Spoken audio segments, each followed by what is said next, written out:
तो आंतरिक जो व्यवस्था जो हो रही है, पर अभी अभी क्या कि इतने सालों के बाद, देश आजाद होने के बाद 77 साल हो गए।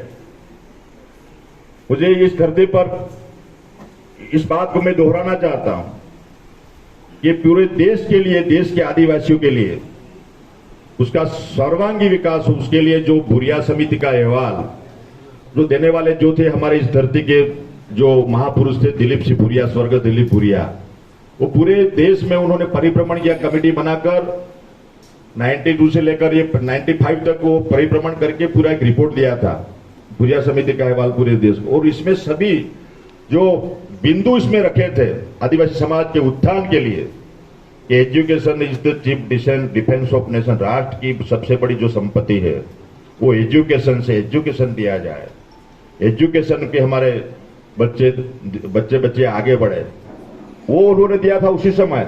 और उसका अक्सर से पालन करते हुए जब बीजेपी की गवर्नमेंट बनी, अटल बिहारी वाजपेयी देश के प्रधानमंत्री बने और पहली बार आजादी के इतिहास में पहली बार जनजाति कार्य मंत्रालय पहली बार खोला गया।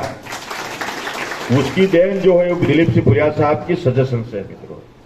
और उसके बाद पूरे देश में Eklavya model school, low literacy girls school, निवासी छात्रावास, समरस हॉस्टल, कॉलेज, डिस्ट्रिक्ट लेवल और tehsil level science school, science college देने का प्रावधान किया गया।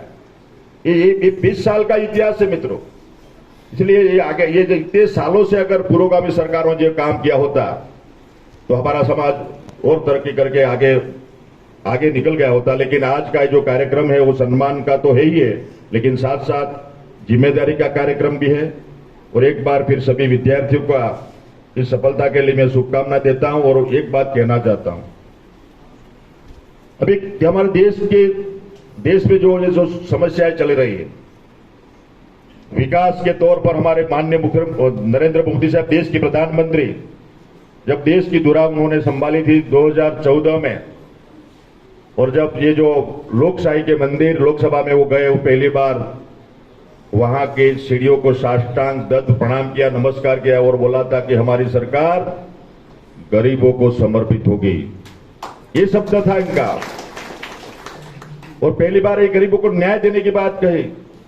और लाल किले से जो योजनाएं घोषणाएं की आप सब जानते हैं, जो कुछ योजनाएं बनाई वो हमारे उपेक्षित, पीड़ित, दलित, आदिवासी तबके को इसका लाभ मिला इतने सालों के बाद। बाकी ये जो स्वर्गस्थ कांग्रेस के प्रधानमंत्री राजीव गांधी ने एक बार कहा था उड़ीसा की धरती पर कि हम केंद्र से 1 रुपया भेजते हैं लाभार्थी के लाभ के लिए, उसके विकास के लिए। तो स्थिति क्या थी, 15 पैसा उसको मिलते और 85 पैसा बिचौलिए खा जाते हैं। ये स्थिति है पूरे भारतवर्ष की थी मित्रों। कहां से अपनी तरक्की, अपना विकास होगा? ये स्थिति मित्रों इतने सालों तक चली। लेकिन नरेंद्र मोदी साहब के आने के बाद ये डीबीटी के माध्यम से सबके अकाउंट, बैंक खाते खुलवाए और सभी को अपने न्याय दिलाने की बात मित्रों कही। और आज हमारा समाज चाहे पूरे देश में कहीं भी उसको लाभ मित्रों मिल रहा है इतने सालों के बाद। और ये सबको खटकता है। डामोर साहब, मेन बात ही है। इसीलिए तो कितने कई लोग देश विरोधी, राष्ट्र विरोधी, धर्म विरोधी, संस्कृति विरोधी, विकास विरोधी और आदिवासी समाज विरोधी, ऐसे लोगों ने अब ये जो विकास में तो हम ये जो ट्राइबल का विकास, ट्राइबल का उत्थान, ट्राइबल के युवा सभी हिस्से में आगे बढ़ रहे हैं, वो उनको खल रहा है।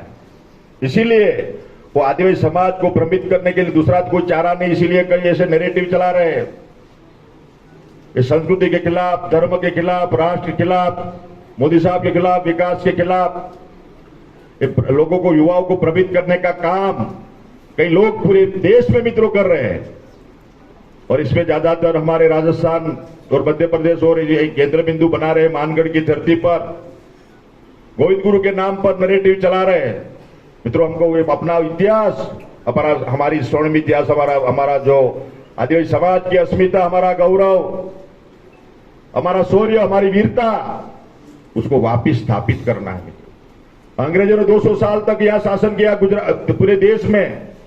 लेकिन कभी भी वो आदिवासी एरिया में वो नहीं आ पाए थे। आदिवासी समाज ने अंग्रेजों के खिलाफ मित्रों लड़ाई लड़ी, कभी उसके शरण में नहीं गए, अपना बलिदान दे दिया, शहीद हो गए, लेकिन समाधान नहीं किया। ये हमारा समाज है, हमारी अस्मिता है, हमारी विरासत है, हमारा शौर्य है।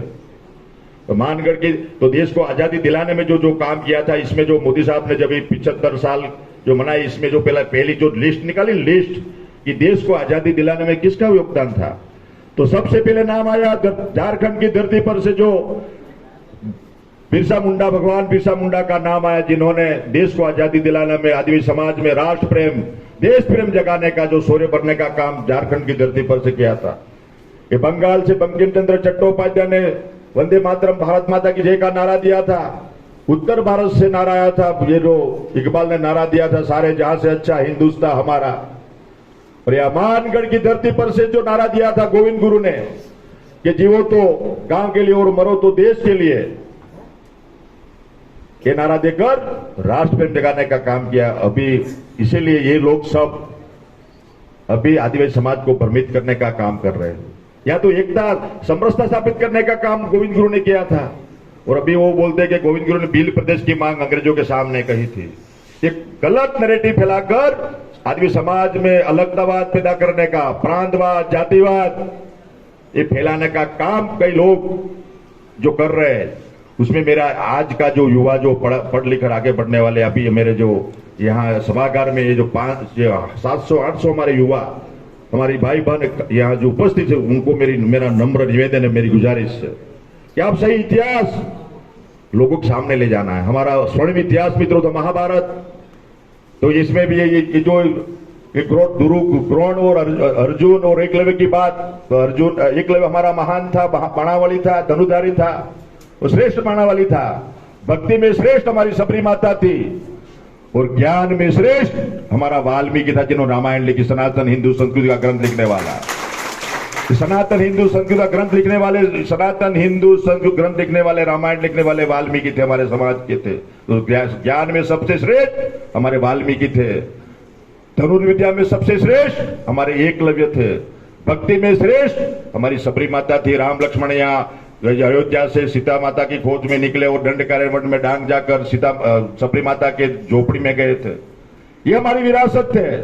तो ज्ञान में श्रेष्ठ तो वाल्मीकि, भक्ति में श्रेष्ठ तो सबरी माता, धनुर्विद्या में श्रेष्ठ एकलव्य, हमारा इतिहास। तो कैसे कहते सनातन संस्कृति के हमारे आदिवासी हिंदू नहीं है? ये किस ईसाई मिशनरी का प्लान है? अंतरराष्ट्रीय ये षड्यंत्र मित्रों चल रहा है, देश को तोड़ने का षड्यंत्र पूरे देश में मित्रों चल रहा है। इसमें आदिवासी समाज को ये टारगेट बनाकर कुछ लोग काम करें, इसमें आप भ्रमित न हो, और आप सभी के माध्यम से समाज में सही बात जाए, हमारा इतिहास है, ये लोगों के सामने रखने का प्रयास आपको करना है। ये विद्या अर्जन किया आपने, इतना डिग्री प्राप्त कर आगे बढ़ रहे हैं, इसके लिए मैं 4 पंक्तियों मेरी बात को मैं विराम देना चाहता हूं। अगर विवेक न हो तो विद्या व्यर्थ है, अगर विवेक न हो तो विद्या व्यर्थ है, अगर रूप न हो तो, अरे गुण न हो तो रूप व्यर्थ है, अगर गुण न हो तो रूप व्यर्थ है, अगर होश न हो तो जोश व्यर्थ है, और काम न आए तो धन व्यर्थ है, और परोपकार न करने वालों का तो जीवन ही व्यर्थ है। आप परोपकार के लिए आपका निर्माण हुआ। ये भील महासंघ मध्य प्रदेश प्रांत जो कार्यक्रम परोपकार का काम है, जन कल्याण का काम है, ये आप सभी के लिए, जो अभी अगले साल निर्मला दीदी ने बोला कि दादाजी के नाम पर ये पुरस्कार भी घोषित किया गया, 51,000, 31,000 और 21,000, 12वीं के लिए और 10वीं के लिए 31, 21 और 11,000। तो ये प्रोत्साहक है, अपनी उड़ान को वेग देने के लिए, आपकी उड़ान को प्रोत्साहन देने का कार्यक्रम हमारे भील महासंघ मध्य प्रदेश की ओर से हो रहा है। उसको मैं तहे दिल से का शुक्रगुजार करता हूं, ढेर सारी शुभकामनाएं देता हूं, उसका अभिवादन करता हूं, अभिनंदन करता हूं, और अच्छे कार्य के लिए आप सभी सहयोगी बने, उनको भी मेरी ओर से ढेर सारी शुभकामनाएं। धन्यवाद। भारत माता की जय।